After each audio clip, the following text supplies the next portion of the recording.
ఏ అన్నకైనా తన తమ్ముడు అనవసరంగా మాటలు పడుతుంటే బాధేస్తుంది. అలా బాధపడుతున్న నా తల్లికి ఈ అన్నయ్యగా ఒక మాట చెప్పాను. నీ కొడుకు ఎంతోమంది తల్లుల కోసం వాళ్ళ బిడ్డల భవిష్యత్తు కోసం చేసే యుద్ధం అమ్మా ఇది. మన బాధ కంటే అది ఎంతో గొప్పది అన్నాను.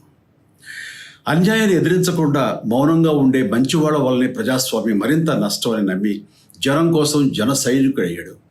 తాను బలంగా నమ్మిన సిద్ధాంతం కోసం తన జీవితం రాజకీయాల్లోకి అంకితం చేసిన శక్తిశాలి పవన్ కళ్యాణ్. ప్రజల కోసం, రాష్ట్ర భవిష్యత్తు కోసం ఆ శక్తిని వినియోగించాలి అంటే చట్టసభలో అతని గొంతు మనం వినాలి.